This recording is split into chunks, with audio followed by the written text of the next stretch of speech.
Hello guys, meron na ba kayong offer sa GGIVES pero hindi nyo alam kung saan ito pwede gamitin at paano ito gamitin?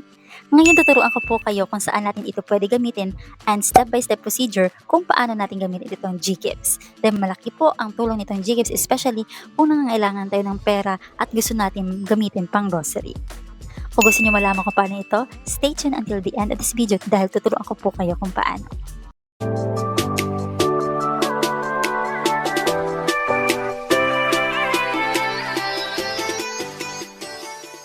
Mayroon na nga kayong offer sa GCASH, malalaman nyo po yan. Open nyo lamang po itong baro dito sa inyong menu sa iyong GCash account at click mo itong GGIVES. At dito makikita mo kung magkaano yung offer. Once inactivate nyo na po yan, ay makikita nyo po ang ganitong features. So saan nyo pwede itong gamitin itong tinatawag nating GGIVES? Ang GGIVES po ay pwede natin gamitin pang grocery, especially sa mga merchants na available na pwede natin gamitan ng QR code dito sa GGIVES. So kung gusto nyo malaman kung ano yung mga merchants o partner merchants na pwede natin panggamitan nitong GGIVES, ay meron tayong mga list dito na mga merchants na pwede natin paggamitan. Kung gusto nyo malaman, open nyo lamang po inyong GCash account at makikita nyo po dyan ang mga list dahil napakarami pong partners ng ating GGIVES na pwede natin panggamitan like Pure Gold, ayan makikita nyo dyan yung mga store na pwede natin paggamitan nitong GGIVES. So, Pure Gold, makikita nyo po dyan yung QR code for GGIVES. Ibig sabihin, kung merong QR code for GGIVES, ibig sabihin niyan, pwede natin gamitin yung ating GGIVES pang purchase ng ating mga groceries.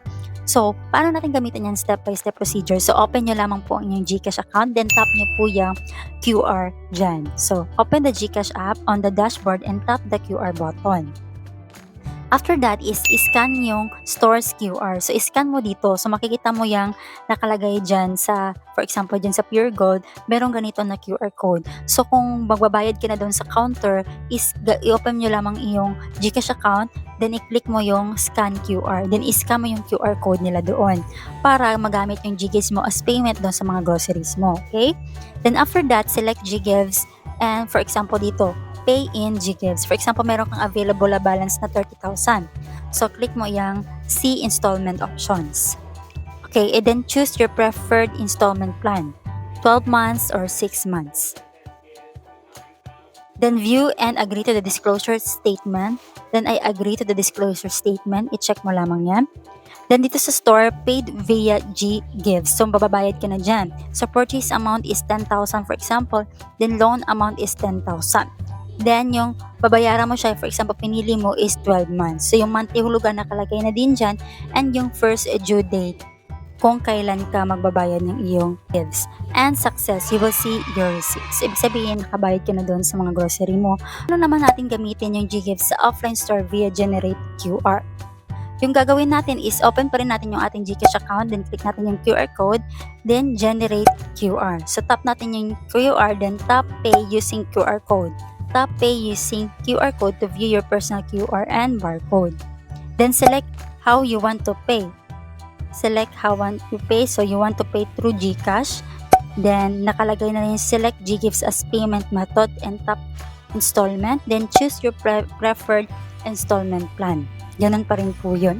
Then view and agree and disclosure. Okay, then select how you want to pay. Select how you want to pay to change your payment method. GCash. Then yung store yun, ganun pa and you will see your receipt. So, ganun po sa mga offline store. So, yun yung ating gagawin kapag mag-generate tayo ng QR code mismo sa mga offline store. Ano gamitin ang GGIVES sa GLife? Ayan guys, para mas makita ninyo at mas malaman nyo po ito, ayan po sa ating screen, makikita nyo po dyan yung step-by-step dyan procedure kung paano natin gagamitin yung ating GGIVES. Alam nyo rin ba na pwede natin gamitin ang ating GGIVES sa GLife? Ano yung pwede nating paggamitan dito sa GLife? So tap lamang natin ang ating GLife dito sa ating GCash account. Open the GCash app and tap GLife on the dashboard. Ayan, dito yung makikita yung mga category. So, pwede natin itong gamitin sa Lazada, sa Aroma Truffle, sa Goma. Pwede din natin ito gamitin sa shop, mag-order ng food, sa KFC, for entertainment, play games. Basta explore nyo lamang po dyan yung mga category na pwede ninyong paggamitan dito sa GLife at yung mga available na mga category na pwede natin gamitin. Choose from the categories, choose from the featured partners, browse by favorites or by category. Then kung meron na kang napili dyan, Next click nyo lamang yan, then choose a merchant. Click your preferred merchant and order. For example, dito mag-order ka ng food. So, proceed to check out yung itatap mo dito. Then yung merchant name, nakalagay na dyan yung merchant name. For example, KFC. So, available yung GGives. So, we can pay in GGives. So, check mo lamang yan. Select GGives as your payment method. And select an installment plan. Pwede ito for 12 months, 6 months, and 3 months.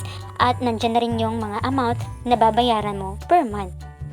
Choose your preferred installment plan, okay? Then, next mo yan, view and agree to the disclosure statement. Then, check mo lamang yan. Then, pay with GGives. Ayan, nakalagay na dito yung monthly hulugan, yung number of months to pay na pinili mo. Dito sa sample is meron 12 months, then yung monthly hulugan is 1,032.33. Then nakalagay na dyan yung reference number and success. You will see your receipt. So, ganun naman po kadali ang paggamit ng GGives sa GLife. So, aside from sa mga merchants, online merchants and offline stores, pwede din natin itong gamitin sa GLife. Dito natin mismo makikita sa GCASH application. Next to that is, pwede rin natin gamitin ang GGives for pay bills. Pwede din natin gamitin ang GGives for pay bills. Paano natin gamitin ang GCash for pay bills? Open natin yung GCash app, then tap bills. Okay? Select a biller category. For example, dito sa electricity, water, internet, telcos, credit loans, government insurance, travel, property, and healthcare. So, for example, meron ka nang napili na biller category na babayaran mo. Then, select mo ang preferred biller mo dito. Yung makikita mo dito, mayroong GGives, a Brown Company INC. Ibig sabihin, ito yung mga nag-a-accept ng GGives. So, select mo lamang dyan yung mga nag-a-accept ng GGives. Kung meron siyang GGives na kalagay dyan, ibig sabihin, pwede natin gamitin itong GGives sa kanila. Then, lagay natin yung amount, then type, then account number, and amount to pay. Then, select GGives as your payment method, then tap next. For example, sa electricity yon, 12 months or 6 months pwede tayong mamili. And view and agree, check mo lamang yan.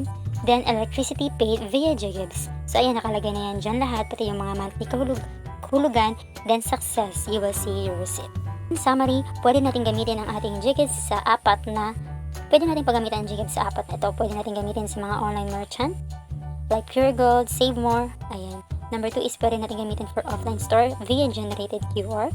Number 3 sa GLife, sa GCash app mismo, and of course itong pay bills. Ayun lamang po yung mga steps at yung mga dapat natin gawin kung paano natin gagamitin itong GGives. So marami tayong pwedeng gagamitin itong GGives, and dito sa GGives, pwede din natin ito i-convert into real cash kung ayaw natin gamitin sa mga merchants, pang-purchase sa online. So kung gusto mo talaga cash, itong GGives, pwede rin mo itong i-convert. Meron tayong video tutorial dito on how to convert our GGives into real cash.